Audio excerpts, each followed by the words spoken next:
कोल्हापूर कसं तुम्ही म्हणशीला तसं असं म्हणत काँग्रेस नेते आमदार सतेज उर्फ बंटी पाटील यांनी कोल्हापूरकरांच्या मनामनात घर केल्याचं बोललं जातंय। आता कोल्हापूरची राजकीय परिस्थिती पाहिली तर कोल्हापूर महापालिका निवडणुकीत मुख्यतः सतेज पाटील विरुद्ध महायुती असा सामना रंगलेला दिसतोय। अशा 3 जानेवारीला सतेज पाटील यांनी कोल्हापूर काँग्रेस कमिटीमध्ये पत्रकार परिषद घेत महायुतीच्या कारभाराचा पंचनामा केल्याचं दिसलं। पण पाटलांनी हा पंचनामा का केला आणि या सगळ्यानंतर कोणाच्या हाती सत्ता द्यायची याचा बॅलन्स कोल्हापूरकर कसे साधणार या सगळ्याबद्दल आजच्या टॉकिंग पॉइंट मधून जाणून घेऊयात।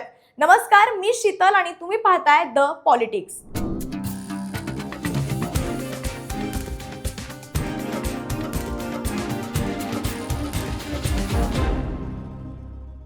राज्यातील सगळ्याच महापालिका निवडणुका आता शेवटच्या टप्प्यात आल्यात आणि दरम्यान सतेज पाटील हे कोल्हापूर महापालिका निवडणुकीचा चेहरा बनलेत अशी चर्चा कोल्हापुरात सुरू झाली आहे। याचं कारण सांगितलं जातंय ते म्हणजे प्रचाराची दिशा ठरवण्यात सतेज पाटील हे सगळ्यात आघाडीवर असून शहराच्या झालेल्या दुरावस्थेवरून त्यांनी महायुतीला धारेवर धरत ही निवडणूक कोल्हापूर विरुद्ध महायुती अशी असल्याचं स्पष्ट केलंय।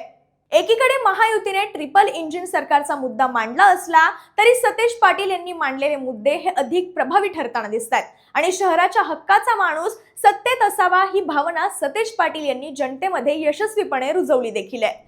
जरी राज्यामध्ये महायुती सत्तेचा महापूर आलाय असं म्हटलं जात असेल तरी कोल्हापुरात मात्र सतेज पाटील म्हणतील तसंच चालणार असं कोल्हापूरकरांचं म्हणणं आहे।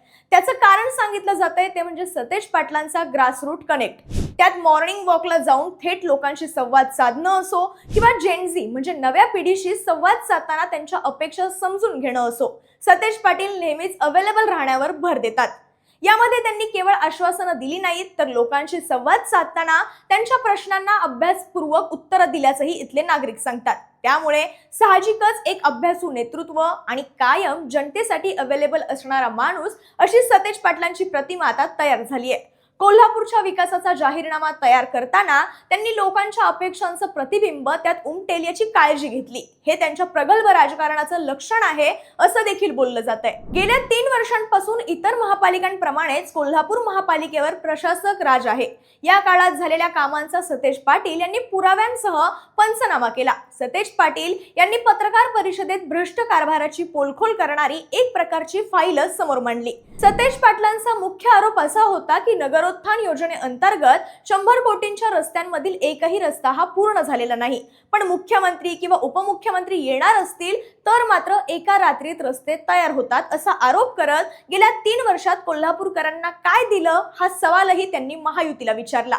राजकारणात टीका किंवा आरोप प्रत्यारोप होणं हे काही नवीन नाहीये, पण सतेज पाटील यांनी दाखवलेली राजकीय परिपक्वता ही वाखाणण्याजोगी आहे असं कोल्हापुरातील लोक म्हणतात। जेव्हा खासदार धनंजय महाडिक यांनी दावा केला की काँग्रेसच्या चुकून 3 ते 4 जागा येतील तेव्हा पाटील यांनी अत्यंत शांतपणे आणि तितकीच टोकदार प्रतिक्रिया दिलेली। त्यांनी महाडिकांना तारतम्य बाळगण्याचा सल्ला दिला आणि त्यांच्या जुन्या पराभवाची आठवण करून देत सांगितलं की कोल्हापूरकर जर महाडिकांचं ऐकून मतदान करत असते तर त्यांचा 2,70,000 कार्यक्रम झाला नसता। याच पद्धतीनं जेव्हा विरोधकांनी थेट पाईपलाईनच्या मुद्द्यावरून टीका केली तेव्हा सुद्धा सतेज पाटील यांनी फॅक्ट चेकच्या आधारे पीपीटी पॅटर्नच्या माध्यमातून त्यांना चोख उत्तर दिलेलं, ज्याची सोशल मीडियावरही प्रचंड चर्चा झाली। त्या संदर्भात आम्ही बनवलेला व्हिडिओ जर पाहिला नसेल तर या व्हिडिओनंतर तो व्हिडिओ पाहायला विसरू नका। तर या सगळ्यावरून सतेज पाटलांची निर्णय क्षमता आणि मुद्दे प्रभावीपणे मांडण्याची ताकद ही दिसून येते। आता कोल्हापूरची ही निवडणूक सतेज पाटील यांच्यासाठी एकाकी लढत आहे असं चित्र निर्माण केलं जातंय, पण प्रत्यक्षात त्यांच्या पाठीशी कोल्हापूरकरांची मोठी ताकद असल्याचं दिसतंय। जरी महायुती समोर असेल तरीही सतेज पाटील यांनी आपला लढवय्या बाणा हा सोडलेला नाहीये। खरं तर कोल्हापूरची जुनी परंपरा आहे की इथे सत्तेचा बॅलन्स हा राखला जातो आणि सतेज पाटलांच्या माध्यमातूनच यावेळी हा बॅलन्स साधला जाऊ शकतो अशी चर्चा कोल्हापुरात सुरू आहे। कारण सतेज पाटील यांनी या निवडणुकीत केवळ पक्षीय राजकारण न करता कोल्हापूरच्या अस्मितेचा मुद्दा उचललेला दिसतोय। कोल्हापुरातील भ्रष्ट प्रशासनाचा पंचनामा, नव्या पिढीशी संवाद आणि लोकांच्या सहभागातून तयार केलेला जाहीरनामा या गोष्टी त्यांच्या नेतृत्वाचा पोत सिद्ध करतायत।